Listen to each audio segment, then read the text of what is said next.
السلام علیکم ناظرین، شیطانی ضروریات بہت ہی کریہ الصورت، وحشت ناک اور ہیبت ناک ہوتی ہیں، لیکن جب یہ انسانی روپ میں آتی ہیں تو یہ اپنا روپ بدل لیتی ہیں، بہت ہی خوبصورت اور حسین نظر آتی ہیں، کیونکہ انہوں نے انسانوں کو بھٹکانا ہوتا ہے۔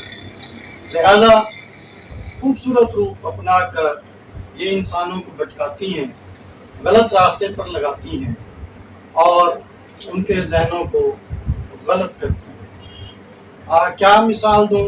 جی ہاں، میں مثال دے رہا ہوں کہ پاکستان میں ایک ایسی ہی شیطانی ذریت زنیرہ ماہم، آپ نے زنیرہ ماہم کو سنا ہوگا۔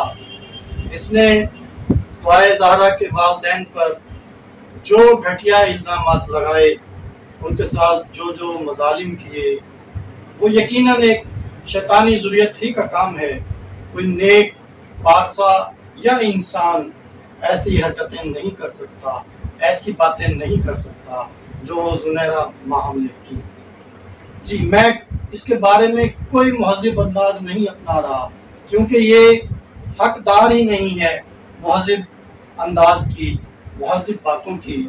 خود قرآن مجید میں اللہ تعالیٰ نے فرمایا ہے کہ لعنت ہو ظالموں پر۔ جب اللہ تعالیٰ قرآن مجید میں ظالموں پر لعنت بھیج رہا ہے تو ہم اس ظالم کو کیوں مہذب الفاظ میں یاد کریں؟ جی ہاں، اس نے جو ظلم اس معصوم بچی کے والدین کے ساتھ کیے ہیں تو اس کا شمار یقیناً ظالموں میں ہوتا ہے، اور یہ اسی لعنت کی مستحق ہے جو ظالموں کے لیے اللہ تعالیٰ نے لعنت قرار دی ہے۔ ناظرین، یہ کہتی ہے کہ زنیرہ ماہم کی والدہ ڈرامے بازی کرتی ہے، ان کے رونے کو یہ ڈرامہ بازی کہتی ہے۔ اب یہ تو ایک والدہ کے دل سے کوئی پوچھے کہ جب اس کا لخت جگر اس سے دور ہو اور اس کے دل پر کیا گزرتی ہے، وہ روئے بھی نہ۔ اگر وہ روئے تو اس جیسی بے غیرت انہیں کہے کہ یہ ڈرامہ بازی ہے۔ یہ کتنے افسوس کی بات ہے کہ ایک والدہ کے آنسوؤں کو یہ ڈرامہ بازی کہہ رہی ہے، اور پھر خود جس کا دعائے زہرا سے کوئی رشتہ بھی نہیں ہے، اس کے لیے یہ مگرمچھ کے آنسو بہاتی ہے۔ اس کا کیا تعلق ہے کہ یہ اس مگرمچھ کے آنسو بہائے اس معصوم بچی کے لیے، اور اس کی والدہ کی آنسوؤں کو یہ جھوٹا قرار دے، ڈرامے بازی قرار دے؟ یہ یقیناً لعنت کی مستحق ہے۔ اس نے کیا کیا گھٹیا الزامات لگائے۔ اس نے اپنے ایک ویلاگ میں کہا کہ شبیر نے، یعنی دعائے زہرا کا جسے اس نے دیور قرار دیا، کہ شبیر نے انکشاف کر دیا۔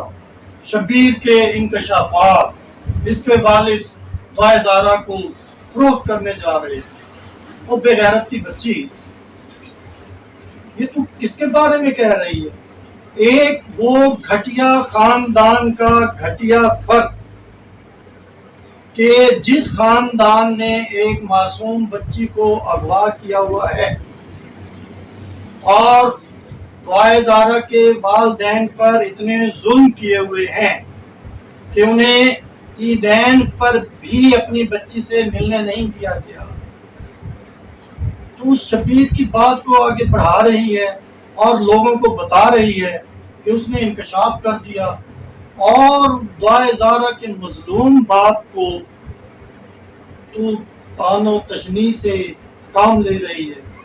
تو خود کو اپنی جگہ، اچھا تیری بچی نہیں ہوگی، ٹھیک ہے، نہیں ہوگی، اس وقت بچی نہیں ہوگی تیری، تو تم اس سوچ پر نہیں پہنچ سکتی جس سوچ پر ایک والدین پہنچتے ہیں جن کی بچیاں ہوتی ہیں۔ لیکن تو کسی کی بیٹی تو ہے نا، اپنے باپ کے بارے میں سوچ کہ اگر تو گم ہو جائے، تو اغوا ہو جائے، یا کوئی تجھے زبردستی اس طرح سے لے جائے، برگلا کر لے جائے، اور وہ تیرے باپ کے بارے میں ایسی بکواس کر رہا ہو جو بکواس تو نے اب دعائے زارہ کے والدین کے بارے میں کی ہے، تو سوچ کہ تیرے باپ پر اس وقت کیا گزری۔ اور اب تو ظہیر نے بھی اعتراف جرم کر لیا ہے نا۔ سب سے بڑے دعوت تو نے کیا تھا کہ جی وہ دعائے زارہ خود آئی، کراچی سے آئی، ٹیکسی پہ آئی، لاہور پہنچ گئی، پنجاب یونیورسٹی پہنچ گئی۔ اب تو اس تیرے باپ نے خود اعتراف جرم کر لیا ہے کہ وہ اسے اغوا کر کے لایا، اسے خود لے کر آیا۔ اب اگر کوئی تجھ میں شرم ہو، جو کہ بالکل نہیں ہے، تو ڈوب مرے نالی میں، گندی نالی میں۔ لیکن تو گندی نالی میں بھی نہیں ڈوب کے مر سکتی، اس لیے کہ تو اسی گندی نالی کا کیڑا ہے۔ اور ایک گندی نالی کا گندا کیڑا، غلیظ کیڑا کیسے اس میں ڈوب سکتا؟ تیری شکل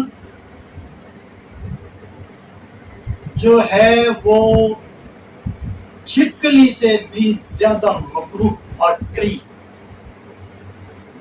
یہ جو تیرا ظاہری حسن ہے نا، ظاہری حسن، یہ تو انسانوں کو دھوکہ دینے کے لیے ہے نا۔ یہ ایک شاعری حسن، شاعرانہ حسن۔ جی ہاں ناظرین، یہ ایک شاعرانہ حسن ہے جو بظاہر نظر آتا ہے ہمیں اور آپ کو۔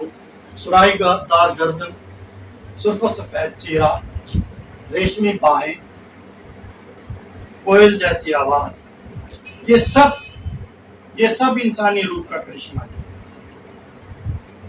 لیکن اس کا جو باطن ہے وہ بالکل کسی چھپکلی جیسا، شیطانی ذریت جیسا۔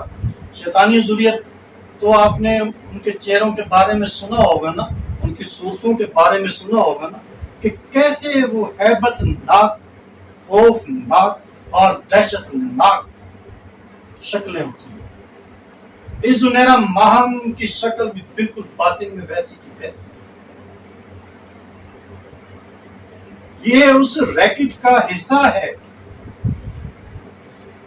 جو معصوم بچیوں کو اغوا کرتا ہے یا برگلا کر انہیں گھر سے بھگاتا ہے اور پھر فروخت کر دیتا ہے۔ یہ اس ریکٹ کی لیڈی ایجنٹ ہے اور اس کا ایک اہم حصہ ہے، اسی لیے یہ ان کا دفاع کرتی ہوئی نظر آتی ہے۔ اللہ تعالیٰ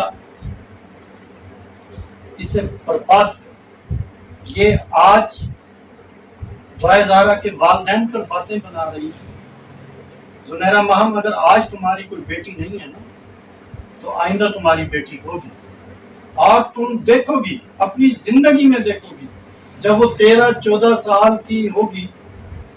یہ میں شروع میں سوچتا تھا کہ میں ایسی بات کسی کے لیے نہ کروں، لیکن تمہارے لیے یہ بات کرنا جائز ہے کہ جب وہ 13-14 سال کی ہوگی اور کوئی اسے اس طرح سے برقلا کر اغوا کر کے لے جائے گا اور عیدین پر بھی تم سے نہیں ملنے دے گا، اور تم ہی جیسے کچھ گھٹیا بے غیرت نسل کے یوٹیوبر تمہارے ہی خلاف ویلاگ بنا رہے ہوں گے، تو پھر دیکھنا تمہارے دل پر کیسے چھریاں چلتی ہیں اور تمہارا کیا حشر ہوتا ہے۔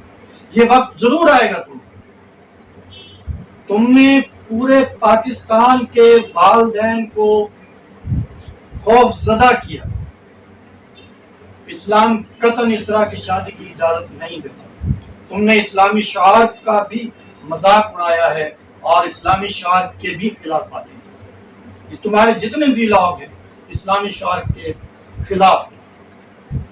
اس کی سزا بھی تمہیں ملنی ہے اور یقیناً ملنی ہے۔ اللہ تعالیٰ نے تمہیں اس کی سزا بھی دی کہ تم نے اسلامی شعار کے خلاف باتیں کی۔ ولی کے بغیر کسی لڑکی کی شادی نہیں ہوتی۔ یہ تمام مسالک، اسلام کے تمام مکاتب فقہ اس بات پر متفق ہیں، اور تم وہ بے غیرت ہو جو اسلام کے خلاف چلے۔ اور یہ جب تمہارے اپنے ساتھ ہوگا نا، تو پھر تمہیں یاد آئے گا، پھر تمہیں دعائے زارہ کے والدین بھی یاد آئے گا، دعائے زارہ کی روتی ہوئی والدہ بھی یاد آئے، والد بھی یاد آئے، جس کے خلاف تم نے اتنی فاسق اور وہ الزامات لگائے ہیں جو انتہائی شرمناک اور گھٹیا ہیں۔ تم ایسی گھٹیا حرکتیں کر ہی سکتی ہو کہ تم گھٹیا خاندان کی گھٹیا فرد ہو۔ ابھی آگے دیکھو کہ کیا کیا۔ ناظرین اجازت چاہوں گا آپ سے، اللہ حافظ۔